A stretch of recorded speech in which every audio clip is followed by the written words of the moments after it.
Bonjour à tous, bienvenue dans ce nouvel épisode des Comics Expresso avant Noël. Vous connaissez le concept, le temps de boire un petit espresso. Je m'en vais vous parler d'une de mes lectures marquantes de l'année. Là, vous verrez, il y en a plusieurs dans la main. Et en bonus, vous avez ce petit rhume, cette petite voix un peu suave, voilà. Non, mais on va se le dire. Qui. Je suis mort. Voilà, je suis totalement enrhumé.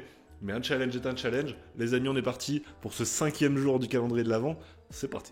J'ai légèrement triché pour ce titre-là parce qu'en réalité, il faisait déjà partie du calendrier de l'Avent 2021.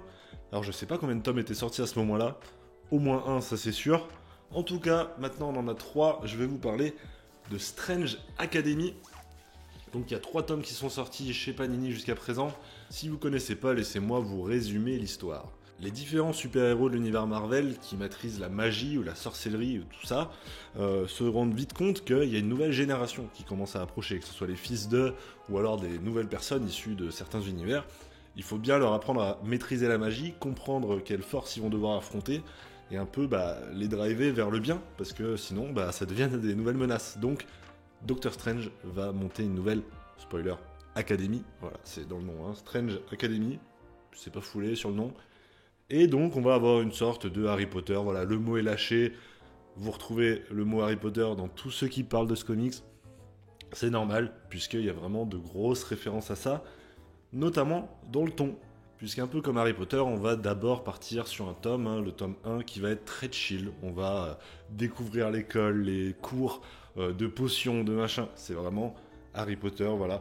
On va suivre Emily Bright, qui est notre personnage principal, et qui va se lier d'amitié avec certains personnages. Parmi les personnages de l'école, on va retrouver par exemple Doyle Dormammu, le fils de Dormammu. On va retrouver des Asgardiens également, et également des géants de glace, donc l'ennemi historique des Asgardiens. Des humains également, des personnes issues des enfers, voilà. Bref, tous ces personnages-là qui vont devoir cohabiter ensemble pour maîtriser les pouvoirs magiques. Parmi les profs, on va avoir Doctor Strange évidemment, on va avoir Wanda Maximoff, on va avoir Magic, voilà. Bref, il y a énormément de personnages et le tout scénarisé et dessiné par 2 personnes que j'apprécie beaucoup dans le monde des comics. Au scénario, on retrouve Scotty Young, c'est un habitué. Il sait y faire quand il s'agit de prendre une matière première assez féerique, assez enfantine même, et détourner ça pour un propos bien plus sombre, bien plus profond. C'est ce qu'il fait notamment dans I Hate Fairylands, enfin j'imagine, parce que je l'ai toujours pas lu, mais il faut que je saute dessus. En tout cas, ici, c'est pas lui qui dessine, parce qu'il va faire appel à un de mes dessinateurs préférés. C'est évidemment pour moi l'argument de vente premier de Strange Academy, Humberto Ramos, évidemment. Et oui, n'en déplaise à certains, Anto Webed notamment, qui n'aiment pas Humberto, et ben oui, c'est lui qui vient sur le dessin et qui fait du très grand Ramos. On pourrait croire que sur une série assez légère, il se casse pas trop la tête, mais en réalité, il y a de très belles planches. Évidemment, il y en a d'autres un peu en dessous, mais dès qu'il y met du sien, il y a vraiment des planches absolument exceptionnelles. Le 2e tome, directement, il nous fait comprendre qu'on va rentrer dans les choses assez sérieuses. On est sur une sorte de transition entre le moment de chill et le moment vraiment badass. Ça pourrait correspondre à l'épisode 2 ou 3 d'Harry Potter, où vraiment tu commences à te dire « Ah, c'est peut-être pas la série fantastique pour gamins que je pensais ». Là, on est à peu près dans cet esprit-là, hein, c'est-à-dire que on commence à comprendre qu'il y a des personnages qui peuvent perdre la vie. On commence à comprendre qu'il y a certaines destinées qui commencent à se mettre en place, des prophéties, etc.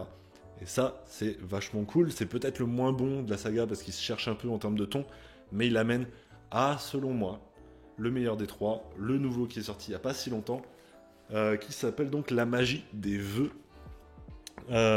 Pourquoi ça s'appelle comme ça? Parce qu'un des personnages va découvrir qu'il peut faire appel à des vœux pour avoir ce qu'il demande en fait. Et quand on est un gamin, on demande certaines choses. Voilà. On va avoir un 2e arc bien plus intéressant, puisqu'il va nous plonger des dizaines d'années après, je crois que c'est peut-être 10 ou 15 ans après les événements de Strange Academy, le temps de quelques visions, voir ce que sont devenus les personnages de l'univers Marvel, notamment de la Strange Academy, quelles sont les relations qu'ils entretiennent entre eux, lesquels, effectivement, sont allés du côté du bien, les autres du côté du mal, etc. Comment est-ce qu'on échappe à sa destinée? Comment est-ce qu'on échappe à la fatalité? Ça, j'aime beaucoup ce traitement-là parce que j'ai toujours considéré que les récits de super-héros avait un propos bien plus important que simplement parler de Collant. Vous qui lisez des comics, vous le savez aussi bien que moi. Et si on peut mettre ça et ces propos-là dans les mains d'une génération un peu plus jeune que nous, parce que je pense que c'est destiné à des enfants ou des adolescents en premier lieu, je trouve que c'est hyper important, parce que très vite ils vont découvrir une seconde lecture et arriver à comprendre que eux c'est pareil à l'école, ils sont pas destinés à devenir quelque chose ou fatalement à devenir l'inverse. Ça parle évidemment de plein de propos qui peuvent toucher les jeunes générations, mais également les plus vieux. Alors effectivement, c'est pas du Morrison ou du Brubaker, parce que effectivement, la réflexion va pas être poussée très très loin, ça reste quand même très accessible, c'est une lecture très chill. C'est comme ça que je l'avais présenté l'année dernière, et je le pense toujours, c'est vraiment très chill, pas fait pour se prendre la tête, et je pense que c'est important d'avoir des lectures comme ça, et pas juste des lectures sérieuses tout le temps. Le gros frein, selon moi, c'est le prix des 100% de chez Panini. Voilà, je vais continuer à gueuler tout 2023 là-dessus. Le premier tome était disponible à 10€ sur une offre découverte, c'est parfait.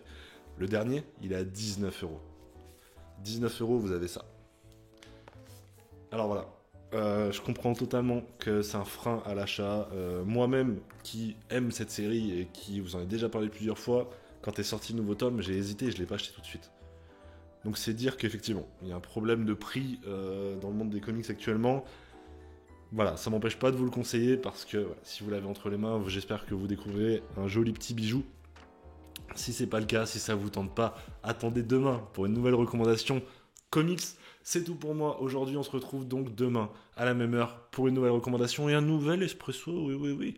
Les amis, passez une très belle journée, une bonne semaine si on se retrouve pas demain. Des bisous.